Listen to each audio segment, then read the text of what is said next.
Hello, once again, welcome.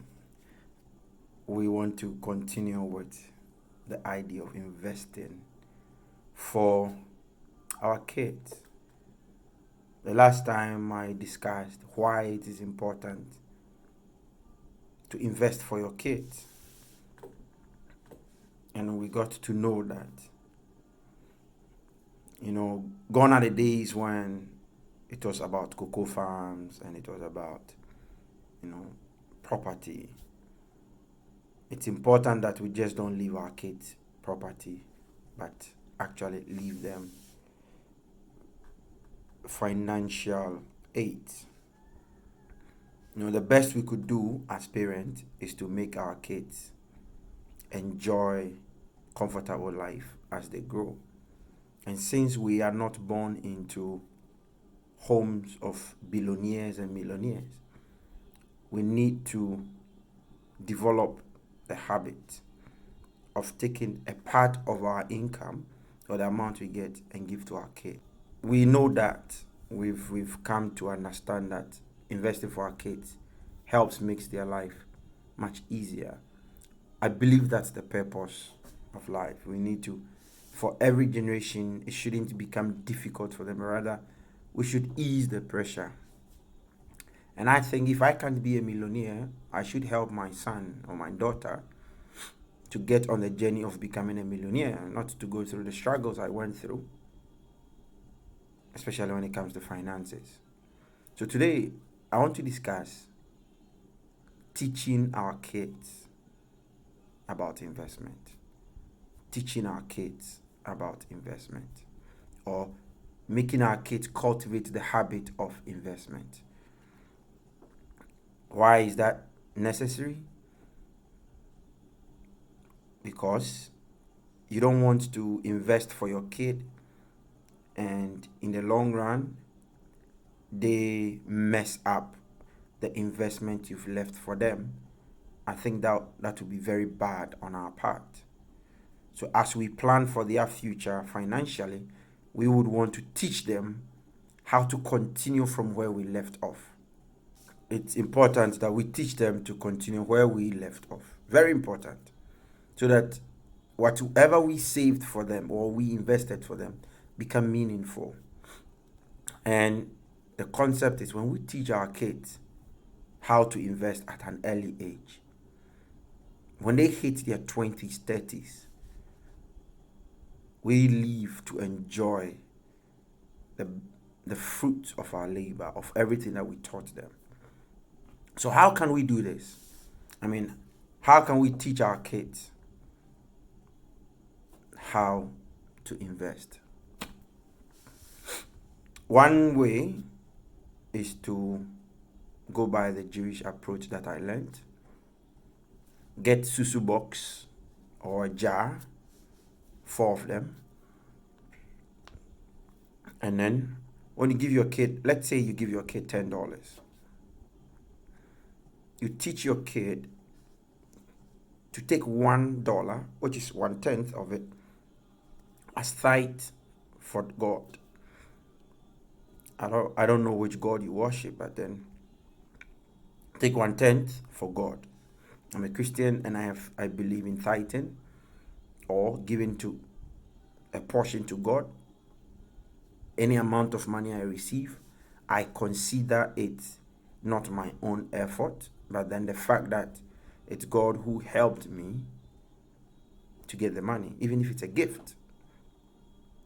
Even if it's, sometimes people argue with loans, even if it's a loan, because I believe I prayed about it and it was granted. So I have to factor that in. I'll leave that to your own judgment. Then you take another one for offering and giving. So that is $2 gone. Then I take a third dollar, which is $1. That is specifically for savings. So what you're doing is that you're teaching a kid that whatever money they get, they need to take some as savings. So 1/10 of the amount also goes to saving. Then, after you reserve one, like I said, for savings, that is for special occasions. So it could be considered as an emergency fund. Then you reserve $2 for investment. Now, that $2 for investment is put in like something like a susu box. It is only opened when the jar is full. It is only opened when that jar or susu box is filled up. So if it takes 10 years to get filled up, you don't touch it. What you are teaching a kid is the patience to contribute little towards a bigger goal by not touching it. You know, when we are doing investment, it's for the long term, not for short term. Our savings is for a short term.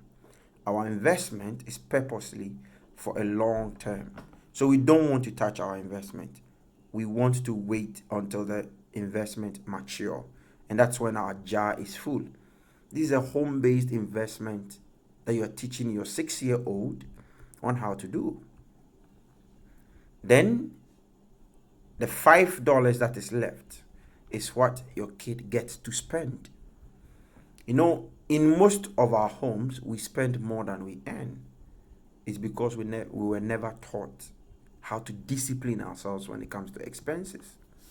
Now, at the beginning, it may look tough, it may look very difficult, but I can promise you, when you maintain that discipline over time,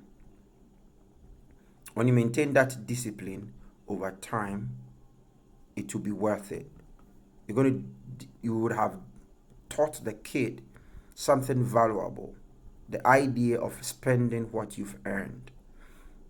Later, we'll look at how to teach your kids that you can't spend what you earn. So you make them cultivate the habit of earning before they spend. They just don't spend anyhow. So today, that's what I want to share. Teaching our kids how to invest and let them cultivate the habit of what? Saving and investing by simple practice. I hope this helps you. I hope you start something at home. It's never too late to start. I always say the worst thing that could happen to you is never starting. So start something. You have a 6-year-old at home. Start with a 6-year-old. Invest. Teach them how to invest. Simple. You give them $10, 10 cedis, 10 shekels, 10 naira, whatever amount you give to your kid. Let them break it into 10. One for tithe, another one for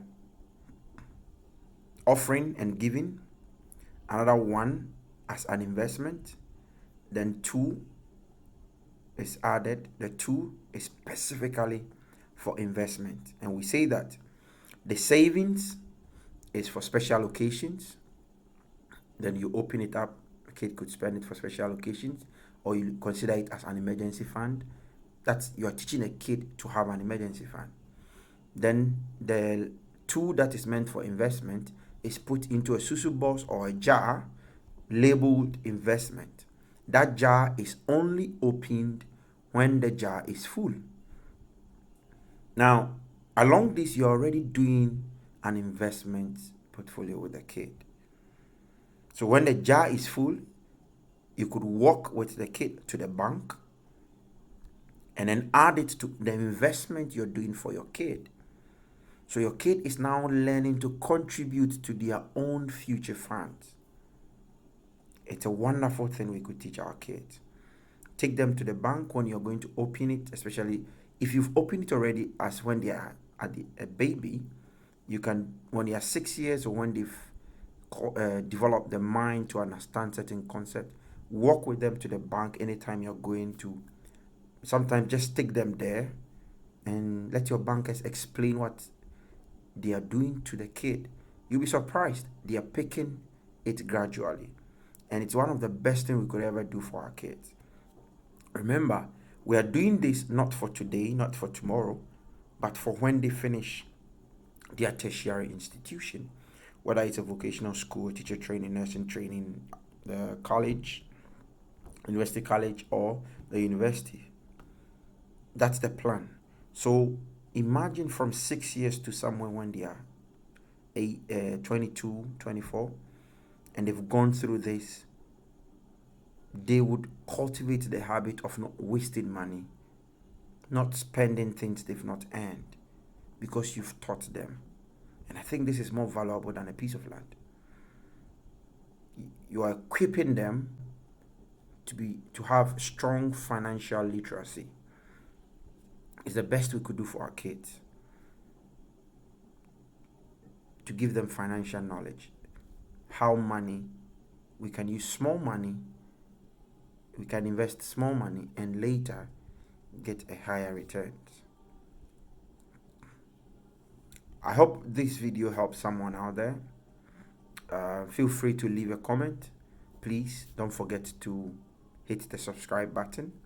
Don't forget to like it if you've come this far, to like it. Thank you very much, and see you again in another edition. God bless you.